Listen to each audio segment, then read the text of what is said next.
गोपियां का है। ये उद्धव तू बृहस्पति को शिष्य है तो गोपियां ने जाकर समझाओ उठे तत्व का जानकार हो, तत्व को उपदेश गोपियां ने देव। तो उद्धव जी के ज्ञान को अभिमान रवे, क्या को अभिमान रवे? ज्ञान को अभिमान रवे। ठाकुर जी जब कि मेरे पास में ऐसो सखा रवे जिन्हें मैं मेरे प्रेम की बात बताना चाहूँ, लेकिन उद्धव की स्थिति तक नहीं पूछते जाए प्राण की बात। मेरा यह प्राण कठिन से निकले।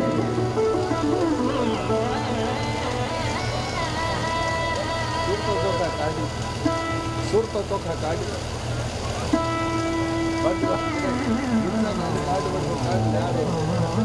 उद्धव जी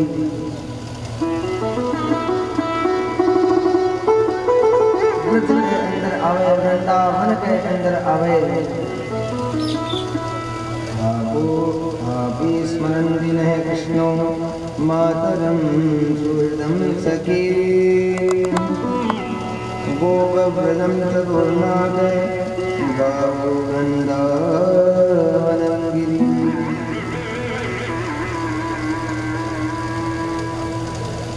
गावो वृंदावनम गिरि, गावो वृंदावनम गिरि।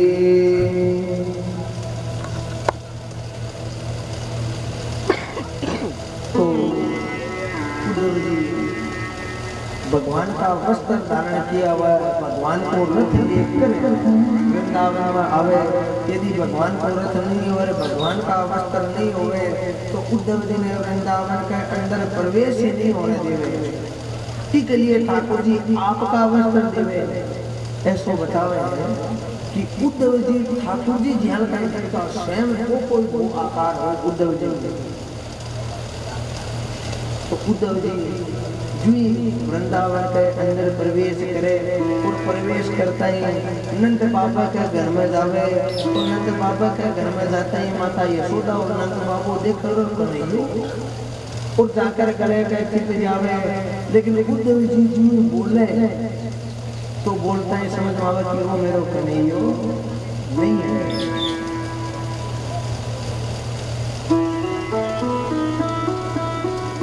एक रात तक विश्राम करे। नंद बाबा मथुरा की खबर पूछे, उग्रसेन जी महाराज की खबर पूछे, समाचार पूछे, आपके मित्र वसुदेव का समाचार पूछे। और सब पूछने के बाद में आपके पुत्र, आपके लाले का समाचार पूछे। बोले वो कन्हैया गया है। अरे बिना हमारी याद आवे कि नहीं आवे, बिना यशोदा की याद, आपकी माँ की याद आवे कोई नहीं आवे। कहते बेटा मित्र है का सखा है।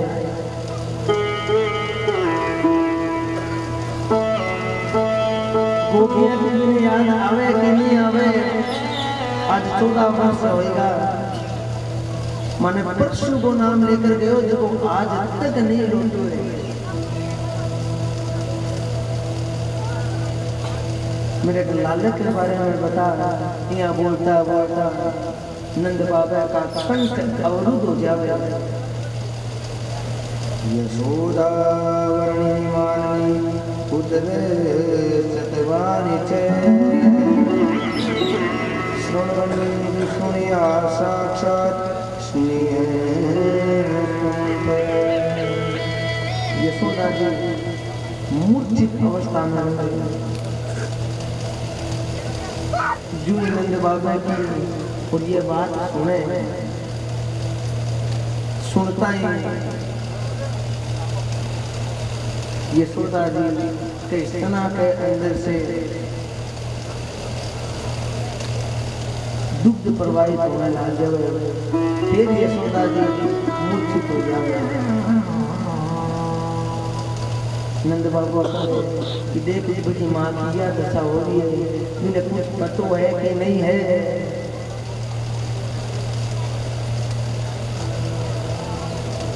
जो ही नंद बाबा की और यशोदा की स्थिति देखे तो उद्धव जी हाथ जोड़ करे कि हे भगवान, ऐसे माता पिता ने धन्य है जी कह करके अंदर स्वयं ठाकुर जी प्रकट हुए।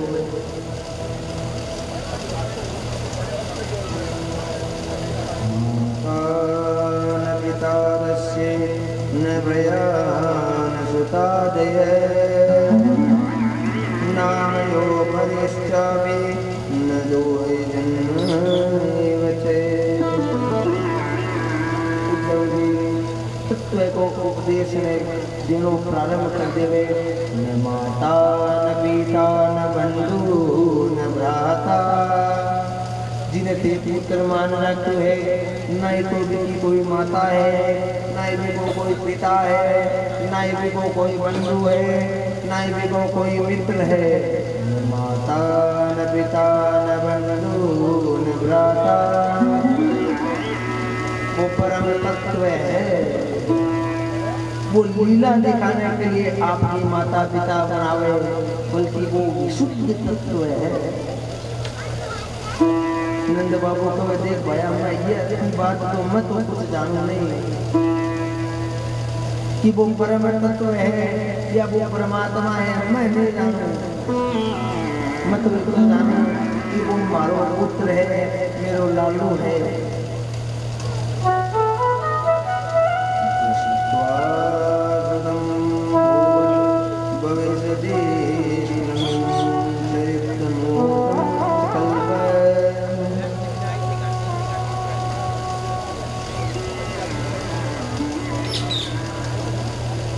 उद्धव जी तत्व को उपदेश देवे कि वो तत्व है।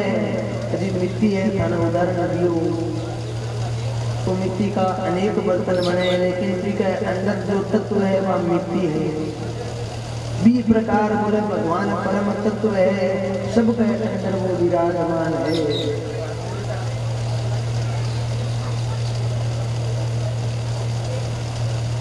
उद्धव जी और गोपियां अखियां हरी जल करने की प्यासी।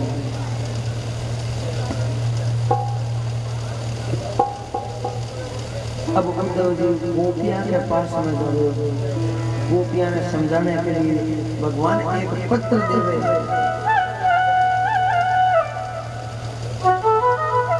योग पत्र कि गोपियां ने जाकर योग के द्वारा समझाओ कि अब वो वापस नहीं आवे, तो थे जो थारे काम है अभी के अंदर लाग जाओ।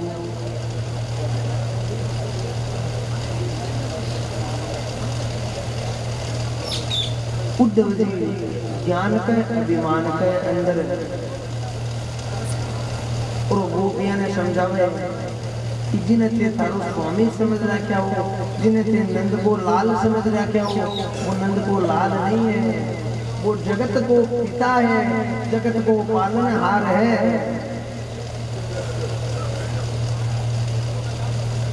20 समय एक बंगलो उड़तो वो आवे, तो भी बंवरा ने देख कर अरे गोपिया सब तो देखो कन्हैया, देखो कालो कालो कन्हैया आई वो, और भी ब्रह्मण भी बंवरा ने डाकते हुए तो भी डांटने नहीं, ब्रह्मण गीत बोले, वो दूसरों गीत आवे, दूसरों नटवर नंद किशो। ओ ये तो प्रेम की बात है उदो, बंदगी तेरे बस की नहीं है। ये तो प्रेम की बात है उदो, बंदगी तेरे बस की नहीं है। यहाँ सर्द के होते हैं सोते, यहाँ सर्द के होते हैं सोते। तो आस की इतनी सस्ती नहीं है, यहाँ सर्द के होते हैं सोते।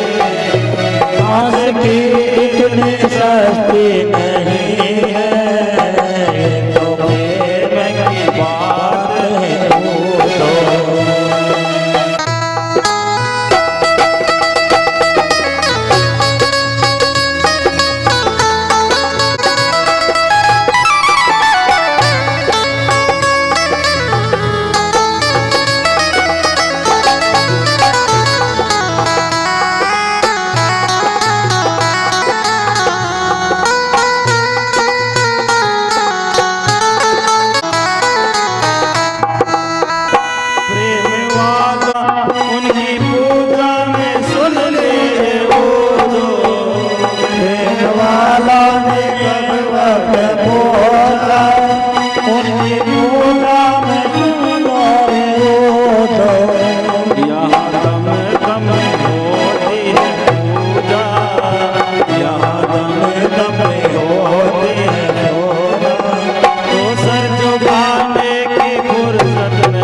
प्रेम को अर्थ क्या है?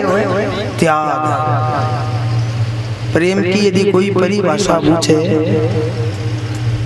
मैं अगर चाहूं, मैं अगर मांगू जो तुमसे, मैं अगर, हे ठाकुर जी, मैं अगर मांगू जो तुमसे, ये संसार है, कदे न कदे अपने आवश्यकता पड़ी जावे तो आप मांग भी लेवा। तो बिंदु जी महाराज प्रेम की परिभाषा बता रहे हैं कि मैं अगर मांगू जो तुमसे, तुम देना ना कुछ, मेरी तो बुद्धि भ्रष्ट हो जावे भगवान, और मैं थार से मांग ले, पर थे समझदार हो, थे मैंने कुछ दियो मत।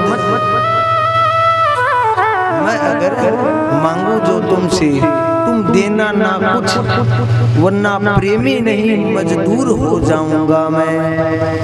अजी महाराज मैं थारी सेवा करी और मैं थार से मांग लियो तो मन थे दे दियो, तो वो तो व्यापार हो, वो प्रेम कटे रहे। मैं चाहूं तो चाहूं, प्रेम के लिए कहे, मैं चाहूं तो चाहूं, तुमने चाहना मुझको। अब माँ है बा तो आपके बेटे ने चाहे, भी प्रकार ठाकुर जी तो आपके भक्त ने चाहे, चाहे बेटो चाहो या मत चाहो। मैं अगर चाहूं तो चाहूं, तुमने चाहना मुझको, तुमने अगर चाहा तो मगरूर हो जाऊंगा।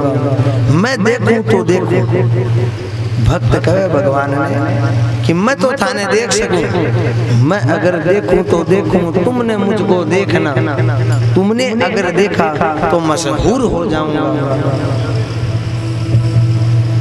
मैं अगर तड़फ, हे भगवान हो न हो, जैसा मेरा कर्म करेड़ा है भी के अनुसार मने कर्म मिले, और कर्मा के अनुसार मने दंड मिले। तो मैं अगर तड़फ तो दृग से बिंदु, दृग को अर्थ हुआ आंख, तो भगवान थे रोयो मत। मैं अगर तड़पूं तो दृग से बिंदु टपकाना ना तुम, वरना आंखों से तुम्हारी दूर हो जाऊंगा मैं। यह प्रेम की परिभाषा है। प्रेम को अर्थ त्याग हुए।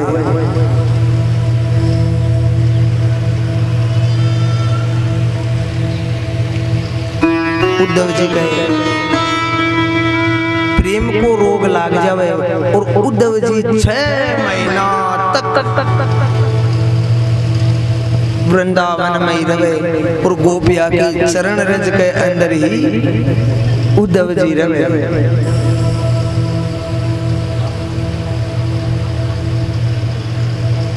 6 महीना बाद उद्धव जी कटावे, मथुरा के अंदर आवे, और मथुरा के अंदर आता ही उद्धव जी जय कन्या ने एक के बाद में एक गालियां सुनानी चालू करे।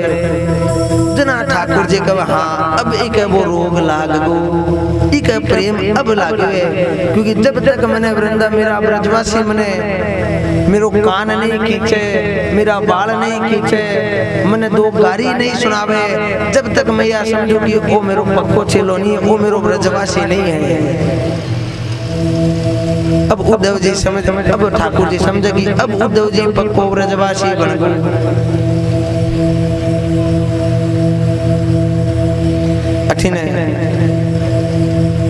कंस की 2 पत्नियां रहे, अष्टि और प्राप्ति। वे आपके घरा पूछे कंस मरताई, और बाको पिता रहे जरासंध, तो जरासंध आक्रमण करे।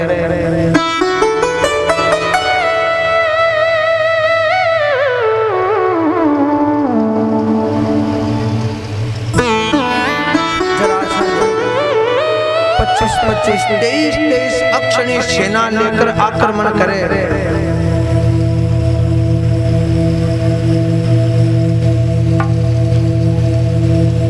ठाकुर जी प्रास्त करता जाए, एक बार कालिय वन ने लेकर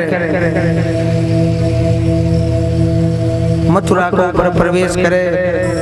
भगवान गुफा के अंदर भगवान को एक परम भक्त मुचकुंद महाराज विश्राम करता रहे। तो भगवान सोचा कि मैं पृथ्वी पर आयो हूँ और मेरो भक्त है देखो वर्षा से छूट्यो है। तो मुचकुंद ने कोई भी जगावे और जगाता ही पहली दृष्टि जी को ऊपर पड़े। पड़ता ही वो भस्म हो जावे। तो कालियवन भगवान गुफा के अंदर प्रवेश करे और आपको जो पीताम्बर है वो मुचकुंद महाराज ने उड़ा देवे। तो कालियवन ने लागे कि एठे ही कृष्ण है, जो ही वो उठावे और उठाता ही मुचकुंद महाराज जाग और दृष्टि पड़ता ही बटे कालियवन भस्म हो जावे। अब की बार जरासंध युक्ति सोचे कि इया तो यो आ रहे को नहीं, तो कहीं आ रहे तो पतो चलो कि वो ब्राह्मणा की बात सुने। तो सब ब्राह्मणा ने आप गए घरा बुलावे और बड़ा बड़ा यज्ञ प्रारंभ कर देवे और सब ब्राह्मणा ने कहे कि मैं थाने बहुत बढ़िया दक्षिणा दूंगा, मैं युद्ध लड़ने के लिए जा रहा हूँ और यदि मैं भट्टे से पराजय होगो, मैं विजय होगो तो थाने सब ने माला माल कर दूंगा। अगर मैं पराजय होकर आयो तो मैं एक ने भी घरा नहीं जान दूंगा, सबने ठीक समाधि बनाऊंगा सबकी। जना सब ब्राह्मण सोचा पातो भाया गलत आएगा दक्षिणा का चक्कर में। माला तो गया भूले और हाथ जोड़ कर गयो ठाकुर जी अब की बार हमारी रक्षा राखो। तो भगवान अब की बार युद्ध के अंदर ब्राह्मण की रक्षा के लिए रण छोड़ देवे। तो भगवान को राम पड़ जावे रण छोड़। भगवान मथुरा से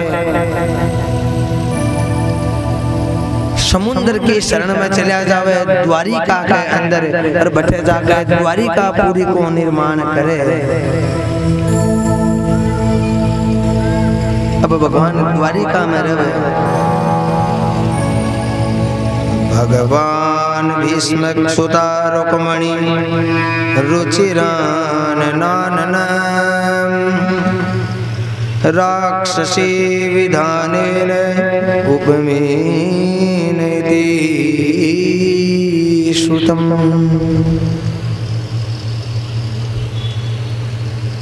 रुक्मणी के साथ में भगवान विवाह करे, उनसे विधि से करे।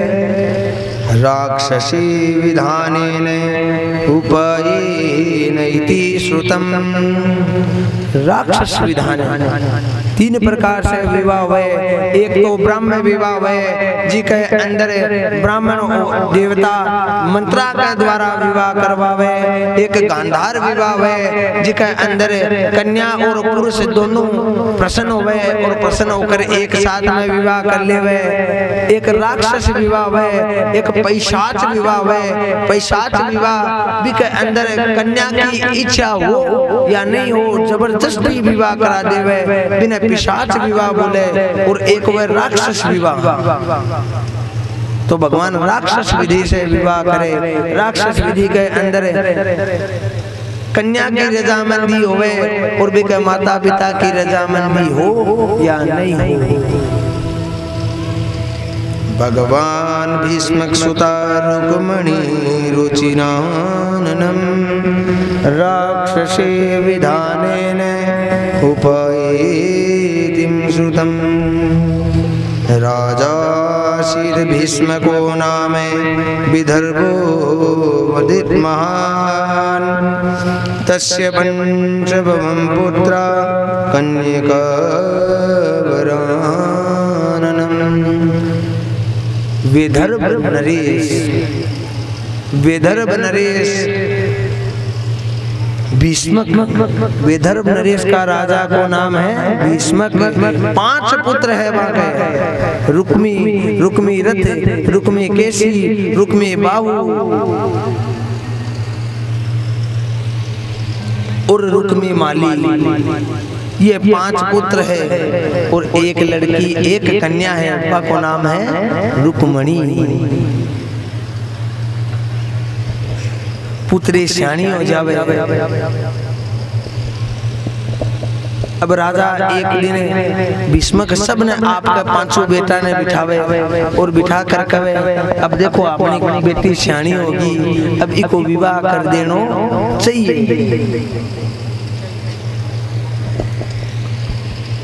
तुम बार वर्तमान के अंदर अपनी कन्या के बराबर कोई वर है तो द्वारकाधीश अपनी कन्या के बराबर वर है। तो भैया मेरी तो यह समझ है कि आपा द्वारकाधीश के साथ में बात चलावा। इतने के अंदर रुक्मी खड़ी हो जावे और रुक्मी कहे पिताजी अब थे होगा बूढ़ा, तारी बुद्धि काम करना बंद कर दियो। मैं मेरी बहन को विवाह भी भगोड़े के साथ में नहीं करूं।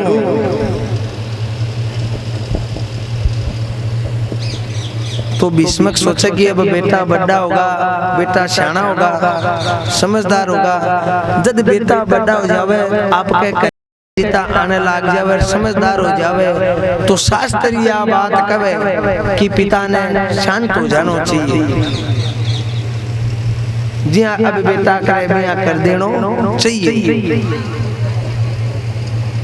बाद में जबरदस्ती नहीं करनी चाहिए। तो भीष्म कहो भाई अब ते सियाना होगा, ते बड़ा होगा, अब थे थारी बहन है, थाने ही करनो है, अच्छो है तो थारो होसी और बुरो होसी तो थारो होसी। तो थे थारी समझ से विवाह देख लियो भाई, बाकी मेरे मन में द्वारकाधीश आयो और थे थाने अच्छो लागे जिको देख लियो। तो रुक्मी बोले पिताजी थे चिंता मत करो, थे तो आनंद करो, मैं मत ही देख ले श्याम, हमारी बहन है, मैं भी के लिए बहुत बढ़िया से बढ़िया वर देख श्याम। तुम असंतुष्टो सकलो जगवामरीश्वर इसी कान में कहे कि देखो भैया तो मेरी सुने नहीं, बाकी मेरे मन के अंदर, मेरे हृदय के अंदर वो द्वारकाधीश बसेड़ो है। मैं यदि विवाह करूं तो मैं भी द्वारकाधीश के साथ में करूं, अन्यथा मैं जहर खाकर मर जाऊं, लेकिन मैं विवाह नहीं करूं। तो भाभी जी कहे कि अरे लेट क्यों करे, जल्दी से जल्दी तू पत्र लिख और पत्र लिख कर द्वारका भेज। अच्छी ने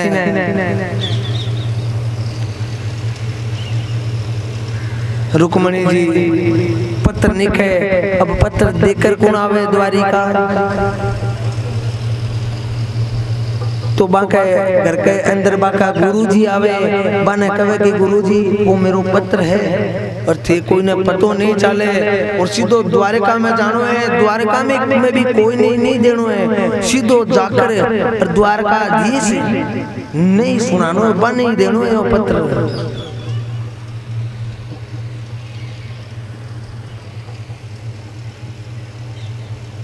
ब्राह्मण देवता लेकर और सीधा द्वारिका पूछे और द्वारिका में शाम को समय हो जावे। तो ठाकुर जी आपके रूम, आपके कक्ष के अंदर विश्राम करता रहे। ब्राह्मणा ने अति अनुमति ही की, झटे ठाकुर जी सोए बट तक पूछ जाता, कोई रोक टोक नहीं। तो ब्राह्मण देवता सीधो बटे ही पूछे और ठाकुर जी ने कहे कि लो महाराज वो पत्र ले जल्दी से जल्दी और वो पत्र पढ़ो। तो ठाकुर जी कहे कि ब्राह्मण देवता थी पढ़ दो। बोले नहीं महाराज जी के अंदर स्पेशल बात निकली है, थाने पढ़नी है। तो ठाकुर जी कहे मेरे लिए कोई स्पेशल नहीं है, थे पढ़ो बे बिंदास होकर। जना ब्राह्मण देवता पत्र पढ़ रहे हैं। श्रुत्वा गुणन भुवन सुंदर सुणवदे निर्वस्य कर्मणि न तो मम रूपम दृशा दृश्यमान अखिलवर्तम। 7 श्लोका के अंदर पत्र है।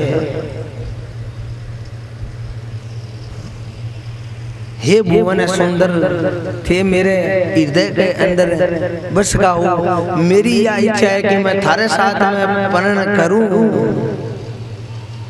अन्यथा थे प्रण नहीं करूंगा तो मैं प्राण को त्याग कर दूं। जो ठाकुर जी सोचे कि आपने, और ठाकुर जी 20 समय तैयार हुए और तैयार होकर रथ पे बैठे और ब्राह्मण देवता के साथ में दौड़ पड़े। तो ऊपर अटारी के अंदर दाऊ जी खड़ा रहे और दाऊ जी देखकर वो कन्हैया खड़ी न जा रही है। अति रात के एक सैनिक ने बुलावे, अरे वो कन्हैया कठी ने गयो, बोले महाराज एक बेधर बनरे से के गांव से ब्राह्मण आयड़ो है और वो कोई पत्र दियो और पत्र देता है ठाकुर जी तो पेरा वस्त्र और रथ में चढ़िया रुपए चला गया। दाऊ जी सोचे कि बच्चे तो रुक्मणी को विवाह है गो परसु, आपने तो कोई तो ही को नहीं आयो, कोई कुकुपत्री को नहीं आई, बिना नुत गई ठाकुर जी जा रहे को मतलब कोई ना कोई गड़बड़ है। झटपटी आपकी चतुरंगिनी सेना तैयार करे और सेना तैयार कर करे दाऊ जी आगे बैठे और बैठ के चाल पड़े सेना लेकर और आगे आगे ठाकुर जी।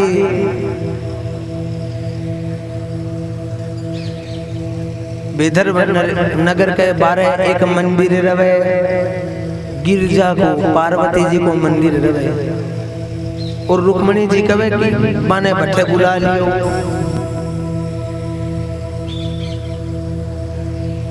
अठिने ब्राह्मण देवता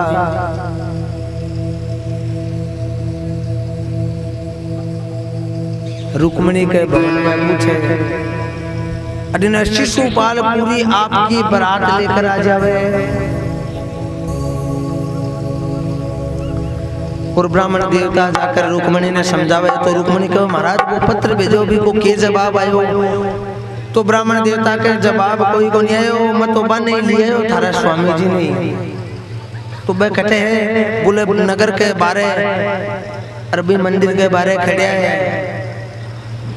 अठिने रुक्मणी जी विवाह से पहले अरे गिरजा पूजने के लिए मंदिर के अंदर जावे तो आपका भाई ने कहे कि मैं वो आपने यो एक सुन होवे अपना घर का यह सुन है, आपा विवाह से पहले गिरजा के मंदिर में जावार बाकी दर्शन करा फिर भी के बाद में कोई कार्य करा। तो 2-3 सैनिक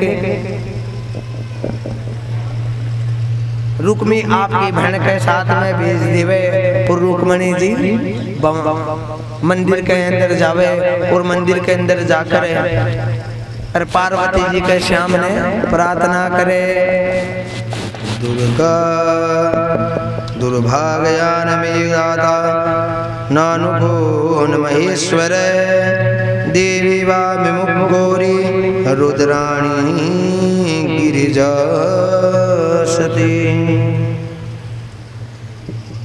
रुक्मणी जी कहे कि मैं आज इतना सोमवार का व्रत करया, इतनी 11 करी, हे देवी हे मैंने आज कोई फल देना चाहो, इतना व्रता को कोई फल देना चाहो तो मैंने वो द्वारकाधीश पति के रूप में मिले, ऐसो फल मैंने प्रदान करो। मनु चाहिए मेरे मन के अनुसार मने पति मिले, मनु चाहिए राचहु मिलई सोबर मिलई सोबर सहज सुंदर सावरो करुणा निधान सुजान जी लसनी हजार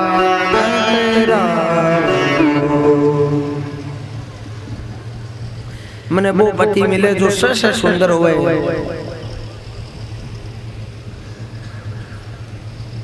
और गिरजा पूछ कर बारे आवे रुक्मणी जी। अठिने ठाकुर जी देखे तो पूरी सेना बारे खड़ी रहे। एक जनो जाकर और शिशुपाल ने रुक्मी जी ने बतावे कि बटे एक रथ आयड़ो है और वो रथ होने वो द्वारका से आयड़ो है। तो मनिया लगा कि बटे कोई गड़बड़ होगी ते संभाल लो। तो रुक्मी आपकी सेना भेज देवे। इतना के अंदर रुक्मणी जी बारह आवे मंदिर के। तो बारह देखो तो बहुत सारी सेना खड़ी है। अभी भी सेना के अंदर क्योंकि रुक्मणी जी देखो गुनियों कदे ठाकुर जी ने सिर्फ बाकी बातें सुनी और बाकी बातें सुनने से बाका अतो प्रेम हो बात सुनने से कदे देखा नहीं। अभी भी भीड़ के अंदर कहीं देखे तो वह सैनिका के ऊपर रुक्मणी जी नजर गिरे। जिस सैनिक के ऊपर ही रुक्मणी जी नजर गिरे वो सैनिक ही आपका बाल बाने लग जाए। वो तो अति सुंदर स्त्री आज तक मैं नहीं देखी। तो वो बटे ही बाल बाने लग जाए, पट्टा बाने लग जाए। तो सब सैनिक रुक्मणी जी कहानी देखकर मोहित हो जावे। रुक्मणी जी देखेगी वो आपने लेना आयो वो कटे है। तो अठीने से ठाकुर जी हाथ हलावे, देवी जी। तो जुई ठाकुर जी ने देखे, देखता ही रुक्मणी मंदिर से नीचे उतरे। अठीने ठाकुर जी रथ लेकर आवे। सब सैनिक रुक्मणी जी कहानी देख वो करे। और ठाकुर जी रथ के ऊपर रुक्मणी जी ने बिठावे और बिठा करे चाल पड़े, दौड़ पड़े। और सैनिक को सुंदर 7 घोड़ा लाग रहे, देखो तो सुंदर चमके और रथ। इतना सुंदर सुंदर घोड़ा मैं तो हमारी जिंदगी में नहीं देखा, बहुत सुंदर रथ। और ठाकुर जी घोड़ा ने दौड़ावे।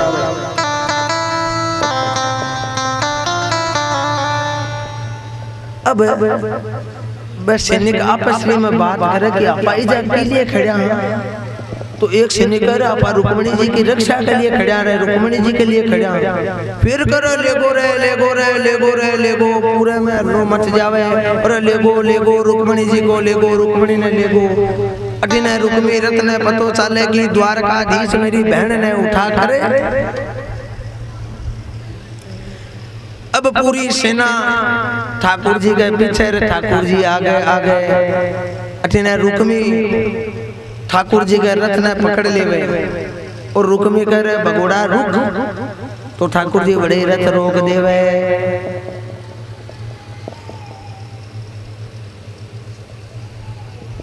अटिने शिशुपाल की सेना आवे। तो अटिने दाऊ जी आवे और बोले द्वारकाधीश की यह सेना हल और मुसल है। तो हल से बड़ा सारा एक सागे इकट्ठा कर ले बागो पर मुसल फेर देवे। तो वह सब सैनिक भाग कर वापस शिशुपाल करने जावे। और शिशुपाल ने कहे कि मैं तो भी ने पकड़ने की कोशिश करी, इतना के अंदर भी को भाई के बरो कटे से आगो को हल मुसल आरो। अटिने रुक्मी के साथ में ठाकुर जी को युद्ध हुए। और ठाकुर जी थोड़ी देर तो देखे और तलवार लेवे और रुक्मी ने गंजो कर देवे। और जुई गंजो करे इतने के अंदर दाऊ जी आ जावे। और दाऊ जी करे कन्हैया अन्नाईगिरी कर से सीखो रे, तू अपना सगा है और तू यो कार्य कर रहा के सागे अन छोड़ बैठ अपना रथ के अंदर। और रथ ने लेकर बोले कि थे चलो द्वारिका, द्वारिका के अंदर चाल कर आपा उत्सव मनाशा। ते काम कर कन्हैया तू घूमने लेकर द्वारका चाल, मैं देखूं क्या व्यवस्था है। तो दाऊ जी तो बटे युद्ध के अंदर लाग जावे ठाकुर जी द्वारका। अटिने शिशुपाल रोने लागे कि रो कन्हैयो ओ मेरो भाई सदा ही मेरे सागे ही करियो। और कवे कि आज तो मैं प्राण त्यागूंगा रे। जना जरासंध रवे साथ में। तो जरासंध समझावे। जरासंध कवे कि देख ओ मेरे सागे देख, मैं इसे 17 बार युद्ध करियो, 17 बार मैं इसे परास्त होयो, लेकिन 18वीं बारी ने भगा भगा कर दौड़ा दौड़ा कर मैं भगायो। जना शिशुपाल सोचे मन में देख आपने से बड़ा निसरडा भी बैठे है तो आपा क्यों मरा। तो जी डोली के अंदर रुक्मणी जी ने ले जानो, भी डोली में आप भी बैठो। जी दिन से शिशुपाल रोज की 100 गाली भगवान ने सुनानी प्रारंभ। अटिने ठाकुर जी द्वारका में पूछे और द्वारका का सब द्वारकावासी है वे देखे आज अपने घर के अंदर दुल्हन आई है तो आपा सब उत्सव मनावांगा।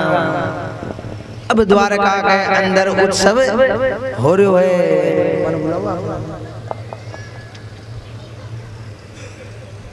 हाँ बुलाओ क्या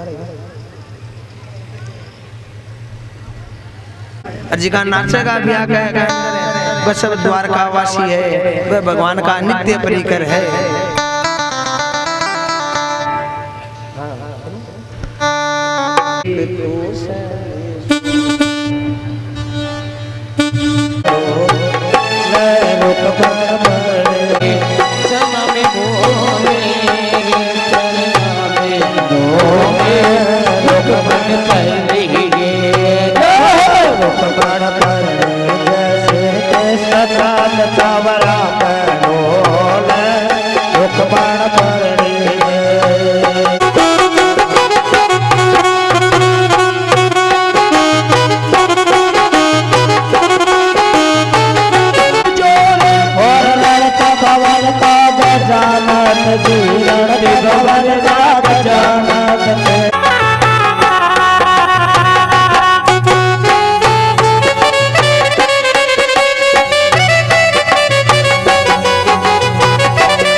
बड़े शिशु बाल का सगा संबंधी बैठे जी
आने देख जोनी माई बाबा श्याम दुख कियो आने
आजो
अजी एक बीच का मैंने